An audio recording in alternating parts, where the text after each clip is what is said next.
듣는 능력이 떨어져서 청취에 어려움을 느끼는 것을 난청이라고 합니다. 사실 난청은 하나의 증상으로 보는 것이 맞고요. 이제 난청을 일으키는 여러 질환들이 있다고 보시면 되겠습니다. 나이가 들면서 청력이 떨어지는 노인성 난청을 비롯해서 돌발성 난청, 중이염 등 사실 귀에 발생하는 굉장히 많은 질환들이 난청을 일으킬 수 있습니다. 난청인이 느끼는 가장 큰 어려움은 대인관계입니다. 다른 사람의 말을 잘 못 알아들으면 사회적으로 소외되는 경우가 많기 때문인데요. 게다가 난청으로 인해 쉽게 피로감을 느끼고 집중력이 떨어지면서 스스로에 대한 자신감 하락까지 불러올 수 있습니다. 무엇보다 난청인은 자신을 질책하기보단 빨리 병원을 찾아 본인의 청력 상태를 확인해 보는 것이 치료를 위한 지름길이겠습니다. 난청의 유형은 가장 크게 전음성 난청, 그리고 감각신경성 난청이라고 부르는 난청으로 구분을 합니다. 그리고 이 두 가지가 혼합된 혼합성 난청이 있습니다. 청각세포와 청신경의 기능이 떨어지면서 난청이 발생하는 것이 감각신경성 난청이 되겠고, 이런 것들로는 노화에 의해서 발생하는 노인성 난청이 이러한 감각신경성 난청의 대표적인 형태라고 보시면 됩니다. 감각신경성 난청은 매우 제한적인 경우에만 청력 회복이 가능하다고 이해하시면 되겠습니다. 한편 전음성 난청은 청각세포와 청신경의 기능은 정상인데 외이도, 고막, 소리뼈 등에 어떤 구조적인 문제가 생겨서 소리 전달이 잘 되지 않는 경우인데요. 이때는 수술을 통해 청력 개선을 기대할 수 있습니다. 대표적으로 중이염에 의해서 난청이 발생하는 경우는 어떤 적절한 수술적 치료를 통해서 청력 개선을 기대해 볼 수가 있습니다. 그 노인분들 중에는 중이염을 앓으신 지 되게 오래돼서 중이염에 의한 난청도 있고 노인성 난청이 혼합돼서 나타나기도 하는데요. 이때는 전음성 난청과 감각신경성 난청이 혼합된 혼합성 난청의 형태로 나타나기도 합니다. 청력의 감소는 30대부터 시작됩니다. 1000Hz 부근의 회화 영역에 청력 감소가 생겨 실제로 잘 안 들린다고 느끼게 되는 연령대는 빠르면 50세에서 60세인데요. 60대가 되면 질병이나 외상 등의 요인에 의해 저주파 영역도 떨어지게 되며 양쪽 귀에 청력 저하가 나타나고 다른 사람과의 대화가 어려워지기 시작합니다. 본인보다는 주변에서 먼저 알아차리는 경우가 많습니다. 평소보다 TV 소리를 더 올려서 듣는다든지 아니면 말을 한 번에 못 알아듣거나 하면 주변 가족이 먼저 이를 알고요. 병원에 모시고 오게 되는 경우가 많습니다.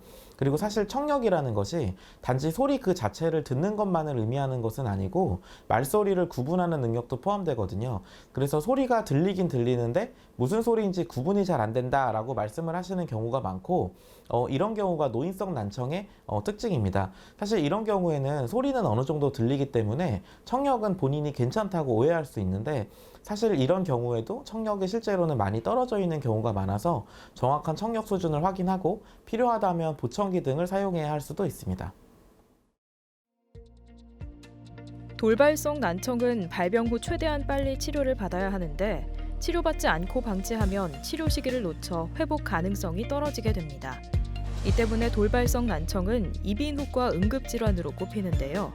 환자 중 3분의 1은 정상 청력을 회복하지만 3분의 1은 청력이 부분만 회복되고 나머지는 전혀 회복하지 못하는 등 치료 시기에 따라 예후가 엇갈립니다. 네, 이름 그대로 갑자기 청력이 떨어지는, 즉 돌발적으로 청력이 떨어지는 난청을 돌발성 난청이라고 부르고요. 갑자기 한쪽 귀에 청력이 떨어지는 경우 의심할 수 있습니다. 양쪽이 동시에 떨어지는 경우는 꽤 드물고 한쪽만 떨어지는 경향이 있고요. 그래서 노인성 난청이나 소음성 난청과 같은 다른 종류의 난청이 양쪽이 떨어진다는 점에서 돌발성 난청과 구분이 됩니다. 청력이 조금만 떨어지는 경우에는 귀가 먹먹하거나 귀에서 소리만 난다라고 말씀하시기도 하고요. 따라서 청력이 떨어지는 것뿐만이 아니라 갑자기 한쪽 귀가 먹먹하거나 갑자기 소리가 나는 경우도 돌발성 난청일 수 있습니다. 원인은 바이러스 감염의 일종이라고 보는 시각도 있고 귀로 가는 혈관이 막혀서 발생한다는 의견도 있지만 아직 정확한 원인은 알 수 없다 보니 미리 예방할 수 있는 방법도 마땅하지 않은 질병입니다.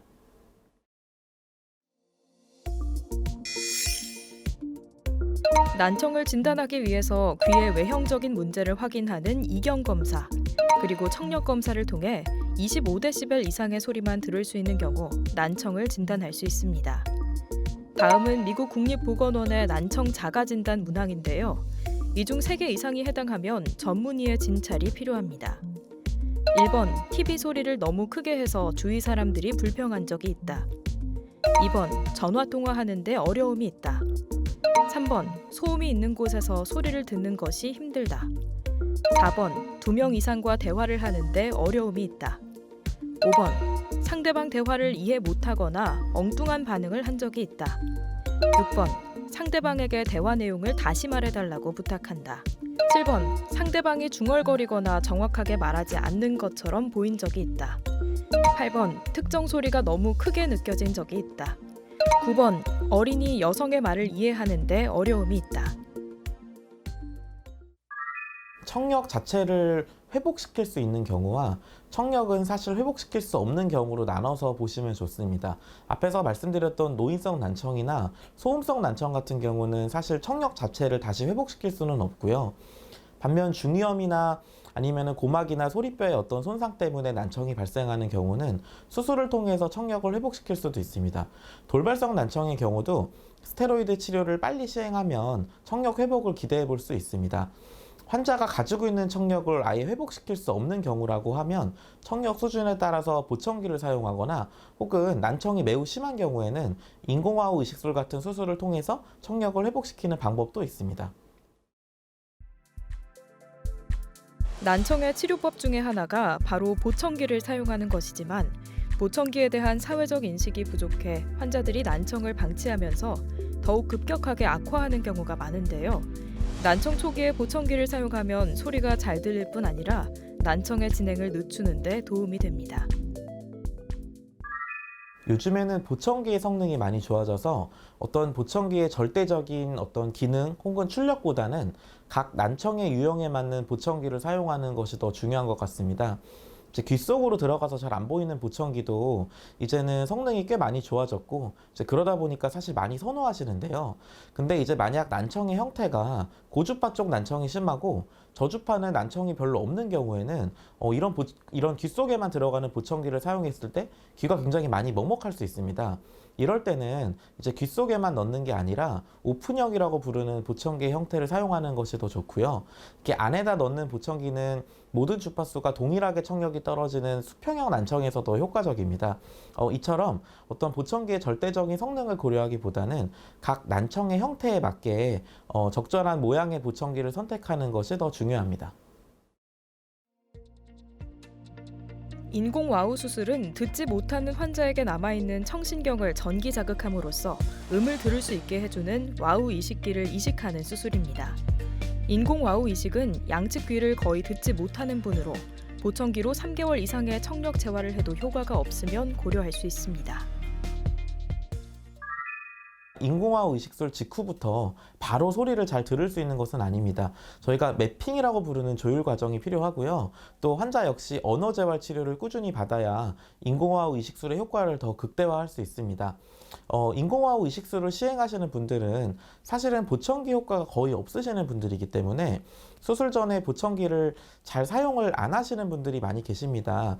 하지만 보청기를 그전에도 꾸준하게 사용하면서 청각적 자극을 지속했던 분들은 나중에 인공화후 이식술을 시행해도 그 효과가 훨씬 더 좋기 때문에 수술 전에 다소 효과가 조금 부족하다 싶더라도 보청기를 좀 꾸준하게 사용하는 것 역시 나중에 인공화후 이식술의 효과를 더 극대화할 수 있는 방법이 될 수 있습니다. 여기서 잠깐! 잘못된 의학 상식을 바로잡아 건강도 지키고 상식도 키우는 Yes or No. 난청은 치매의 원인이 될 수 있다는데 사실인가요? 네, 정답은 예스입니다. 물론 치매의 원인은 워낙 여러 가지가 있기 때문에 단지 난청 때문이다라고 이렇게 단정지어 말할 수는 없습니다. 하지만 난청이 치매 혹은 인지기능 장애에 있어 어떤 위험 요인이 될 수 있는 점은 최근 연구를 통해서 꽤 분명하게 나타나고 있습니다. 잘못된 의학 상식 깨치기 Yes or No. 두 번째, 이어폰보다 헤드폰이 난청 예방에 더 도움이 되나요? 특별히 더 도움이 된다고 볼 수는 없겠습니다. 사실 이어폰의 형태이든 헤드폰의 형태이든 혹은 그냥 큰 스피커로 소리를 듣든 결국 큰 소리에 매우 오래 노출되면 소음성 난청이 나타날 수 있습니다. 난청은 한 번 발생하면 치료가 어렵습니다. 따라서 난청은 예방이 매우 중요한데요. 무엇보다 소음 환경에 노출되지 않도록 주의해야겠습니다. 세계보건기구에서는 이어폰 또는 헤드폰을 사용할 때 소리의 크기를 85데시벨 정도로 유지하고 최대 110데시벨을 넘지 않도록 권장하고 있는데요. 대도시의 거리 소음이 80데시벨이고 공사장 소음 혹은 헤비메탈 공연장의 소음이 110데시벨 정도 되는 것으로 알려졌습니다. 특별히 또 말씀드리고 싶은 것이 우리의 평균 수명이 예전보다 많이 길어졌다는 점입니다. 즉, 적절한 청각 재활 시점을 놓치게 되면 예전 기준보다도 훨씬 더 오랜 시간을 거의 소리를 듣지 못하는 상태로 지낼 수밖에 없습니다. 그래서 지금보다 수명이 짧을 때의 기준으로 생각하시기보다는 조금 더 길게 생각을 하셨으면 좋겠고, 결국 적절한 청각 재활을 통해서 좋은 소리 그리고 아름다운 소리 충분히 오래도록 들으시며 지내실 수 있으셨으면 좋겠습니다.